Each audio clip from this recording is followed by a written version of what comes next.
homem, eu jamais poderia imaginar que eu conseguiria sair daquela situação. O maligno armou um laço para me derrubar de uma vez por todas. Mas misericordiamente, Jesus teve dó de mim, teve Glória a Deus. Jesus me acolheu com seus braços abertos, não perguntou se eu vinha do jeito que eu estava ou se eu não estava. Ele me aceitou com todos os defeitos que eu tinha e que ainda tenho, que peço a Ele todos os dias, para que um deles é que Ele me amance, que eu seja pacífico, que eu possa tirar do meu coração essa ira, que de vez em quando, filho de italiano com português não dá boa coisa, irmãos. E eu peço a Deus que me amance, para que eu tenha a sabedoria, que quanto mais sábios nós ficarmos, menos agressivos seremos. Eu peço a Ele que esse é um dos maiores defeitos que eu ainda tenho. Eu luto de dia e de noite contra esse defeito, para que eu seja manso, para que eu seja como eu agrade a Deus, que eu tenha muito amor na dificuldade, quando a pessoa vier fazer com que eu me exalte, que eu não me exalte, que eu dê a ela palavras de amor, palavras de compreensão.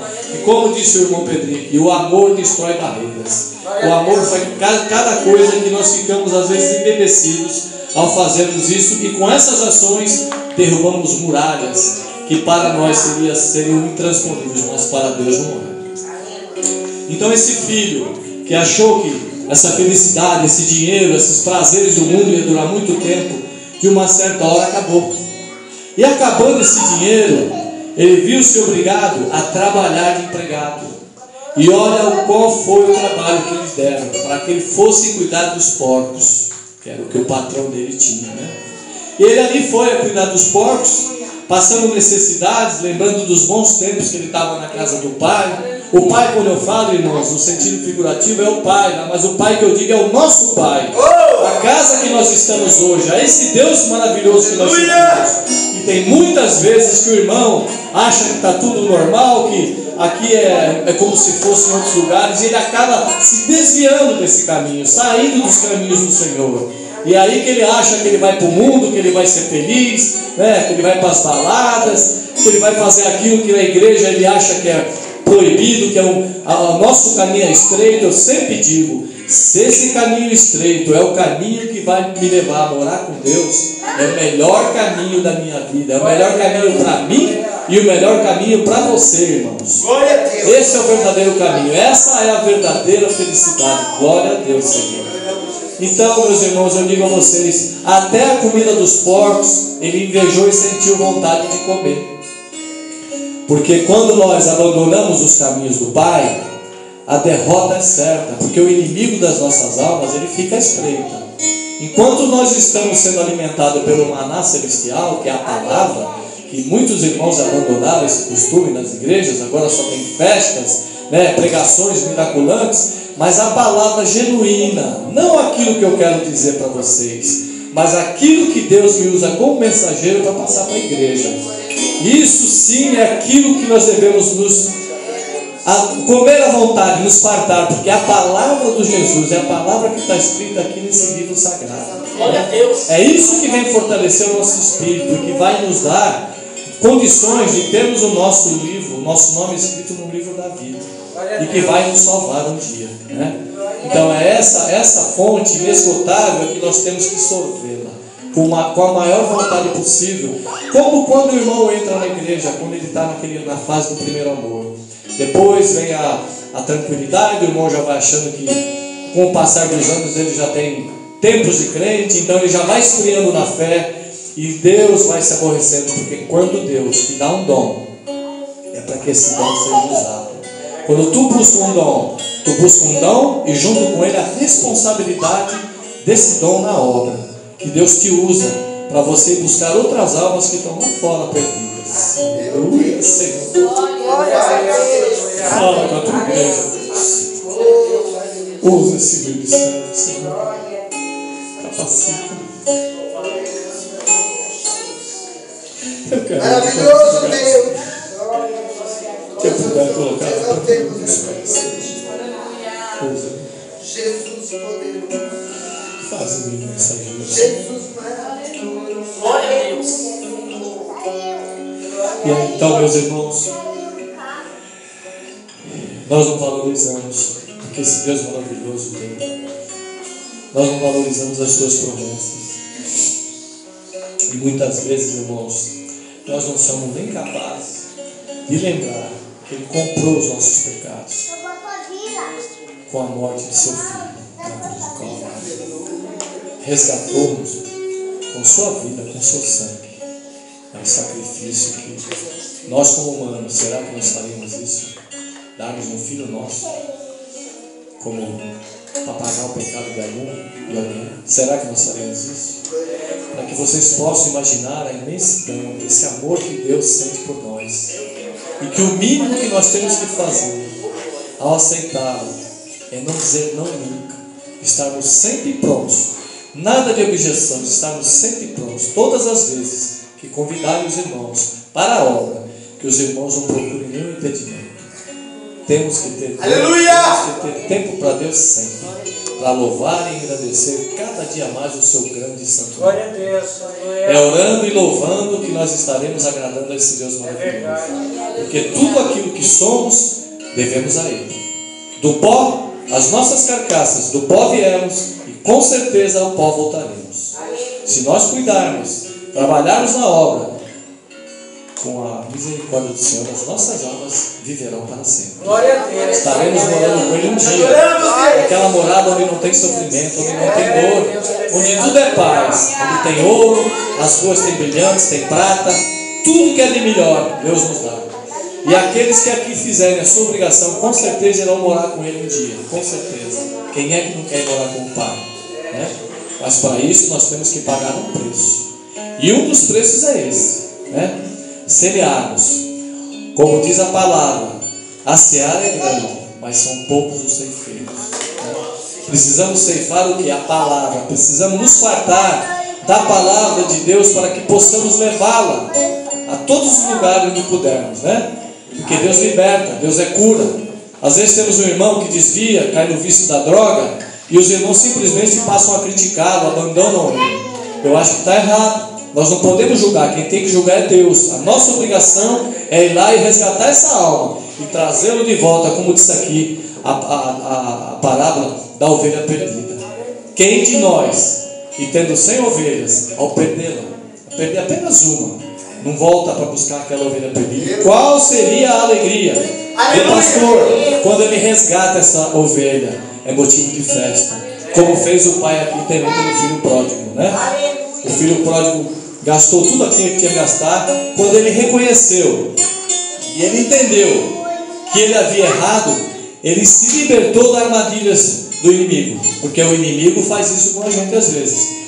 Dizem os mais antigos, né, que ninguém atira pedra em árvore que não dá fruto, e nós somos frutos da obra do Senhor.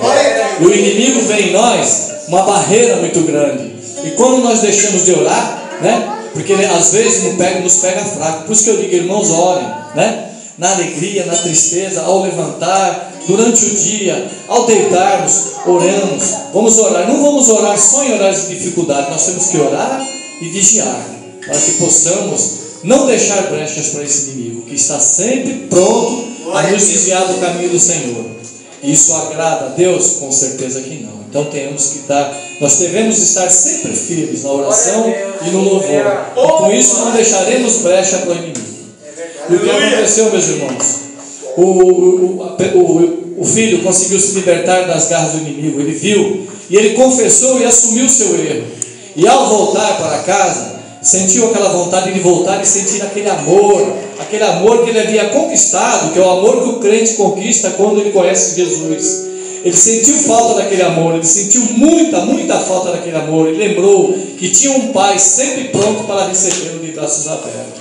Não importava a condição que ele vinha, sabe? Ele veio todo sujo, mal arrumado, sem sapato, sem nada. A primeira coisa que o pai fez, o pai que eu digo é o pai carnal e o nosso pai maior, abriu-lhe os braços, deu um abraço afetuoso a ele, pediu que pegasse as melhores roupas, pegasse um anel, pegasse as sandálias, matasse um bezerro cevado e que todos viessem a comemorar aquela alma perdida que havia morrido e estava ali novamente, havia sido reatado com Deus. É isso que Deus faz. Deus está sempre pronto para nos receber de volta.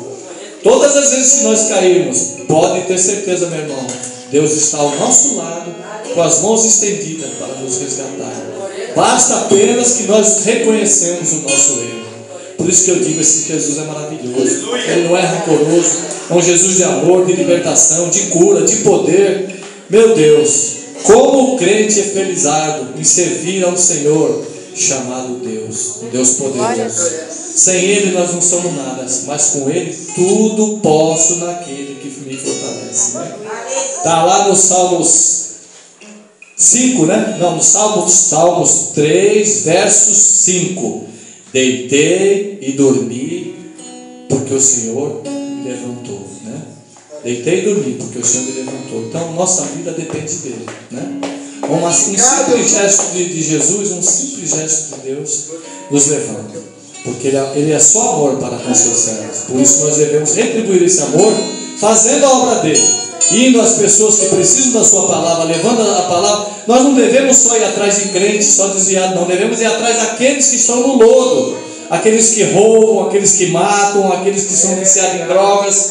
É aqueles que nós temos que buscar. Que, como Jesus disse numa das suas vozes, eu não vim aqui para salvar os que estão salvos, eu vim aqui para arrebatar e salvar os pecadores, certo? E essa também é uma das nossas obrigações, irmãos. Vamos nos conscientizar e vamos lembrar da parabolazinha, da historiazinha do beija-flor. Vamos ser, cada um de nós, beija-flor de hoje em dia, né? Vamos fazer, mesmo que seja pouco, mas vamos fazer cada um de nós a nossa obrigação. Aleluia! Então, eu anotei algumas coisas aqui, porque, como disse a vocês, eu não sou um pregador, eu estou iniciando a minha vida evangélica, embora eu já esteja há 9 anos servindo o Senhor. Agora, pouco tempo para cá, de uns 6, 8 meses para cá, Jesus tem me motivado a ler, a estudar. Estou dando aula na escolinha dominical da nossa igreja, então estou aprendendo para poder ensinar. Isso me despertou uma vontade de falar, né? De profetizar, sabe? Deus está me usando, devagarzinho Ele está me usando, e eu estou agradecendo a Ele todos os dias por Ele ter me aceitado com todos os defeitos que eu tinha e que eu ainda tenho. Mas Ele é misericordioso, Ele vai fazer de mim um vaso de honra. Eu sempre digo, Senhor, eu não quero ser mais um, eu quero ser a diferença. E nós devemos todos procurar nos espelhar nisso e não querermos ser mais uns e acomodarmos aí nesse banco. Devemos sim sermos a diferença, para que o povo lá de fora veja como aquele rapaz mudou, como aquele cara era, como ele está hoje. Meu Deus, eu quero ser que nem ele. As bênçãos estão, porque, irmãos, demora para a gente se conscientizar, mas quando nós nos conscientizamos e começamos realmente a entregar a nossa vida no altar, as bênçãos chegam. Mas chegam numa quantidade tão grande que às vezes nós mesmos, irmãos, nós ficamos assim atordoados e falamos, Senhor, será que eu sou merecedor disso? Mas Deus não faz nada daquilo que nós não merecemos. Quanto mais nós nos empenharmos na sua obra, maiores serão as nossas bênçãos. Portanto, irmãos, trabalhem. Deus não gosta de crente acomodado. Saiam dos seus bancos, sabe? Estudem, comam a palavra com a vontade, como se estivéssemos tomando aí um sorvete de chocolate, que todo mundo gosta, quem não gosta. Que essa mesma intensidade de gosto torne-se pela palavra. Leiam a Bíblia, né? Deus tem aqui 366 citações na Bíblia. Não temas. Deus não gosta de crente com medo. O crente não pode ter medo. A nossa espada está aqui, né? Nós devemos sorver dessa espada. E todas as vezes que formos para uma batalha, nós iremos para a batalha em nome de Jesus. Em nome de Jesus, a vitória é certa, meus irmãos. Então eu confesso a vocês que tem também os prós e os contras, né? Como diz nessa parábola, tem também na nossa vida, né? No caso aí, nós publicamos na vida de Jesus, e aqui, na parábola do filho pródigo, tem o seu irmão, que veio e falou para o pai, poxa vida, pai, mas eu sou teu trabalhador, nunca fiz nada de errado, sempre trabalhei para ti na fazenda, sempre estudo direitinho, e tu nunca sequer me desses um cabrito, para que eu pudesse festejar com os meus amigos.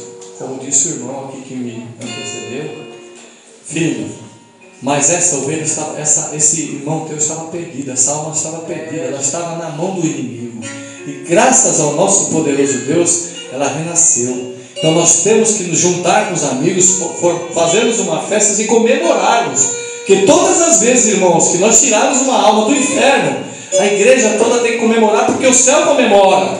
Lá em cima festa, quando nós salvamos um pecador. Porque essa é a finalidade, por isso que Jesus morreu. E por isso ele não pediu, ele deu uma ordem. Ela deu uma ordem clara que está lá em Mateus: e pregai o evangelho a todas as criaturas do mundo. Ou seja, dê a elas o direito de conhecer a palavra, de saber aquilo que agrada a Deus.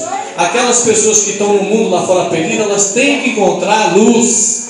E a luz, nós somos a luz, nós somos o sal, né? Deus colocou, nos elegemos como o tempero do mundo, a claridade do mundo e o sal do mundo. O que adianta o crente se for um sal que não tem gosto, é um sal incipiente, não serve para nada. Como diz na Bíblia, só serve para ser pisado. A mesma coisa a luz. Aonde nós chegamos, irmão, onde nós chegarmos, a nossa luz tem que se destacar. Por isso que Jesus nos escolheu. Não fomos nós que escolhemos a Jesus, foi Ele que nos escolheu. E aí sim, se Ele nos escolheu, nós devemos optar pela salvação e estudarmos a sua palavra para poder passar essa palavra para as pessoas que ainda não têm esse conhecimento, que estão na escuridão, né? Se nós somos luz, vamos fazer aquilo que Jesus falou, para que contentemos a esse Deus e façamos jus a essa morte que Jesus fez por nós, morreu para salvar-nos dos nossos pecados. Olha que importância nós temos, olha que débito cada um de nós carrega, né? E nós nunca fomos cobrados, porque Jesus nos dá as coisas de uma forma gratuita, né? Deus estende a sua mão para nós de uma forma gratuita, Ele não nos cobra nada, esse Deus maravilhoso. Então que os irmãos tenham isso em mente, né? Porque quando nós formos temente a esse Deus maravilhoso, quando nós entregarmos, eu falo por experiência própria, já fui crente, daqueles crentes inicial, daquele crente com aquele amor, depois eu dei uma esfriada, aguardava só as minhas bênçãos e as bênçãos não chegavam e eu cobrava, mas meu Deus, por que minhas bênçãos não chegam? Deus te coloca em prova. Todas as vezes que Deus te coloca em prova, costumamos dizer que vamos para o deserto. Mas irmão, tenha certeza de uma coisa: se Ele está fazendo isso contigo, como o irmão Pedrinho falou, tem alguém triste aqui hoje. Se Deus está fazendo, está permitindo que o irmão ou que a irmã fique triste, é para que ela se lembre que para que ela volte a ficar alegre, ela tem que fazer um concerto com Deus. Sabe, às vezes nós nos afastamos dele e aí ele dá um tempo, e na hora certa ele nos leva para o deserto para conversar, porque quando nós estamos no deserto é um particular nosso e com Deus. Certeza, irmãos, vocês vão estar sempre com Deus ao vosso lado, né? Peçamos a Ele que Ele tudo fará, né? Como diz assim: o choro pode durar uma noite, que é a batalha, mas a alegria vem pela manhã, que é a vitória, né?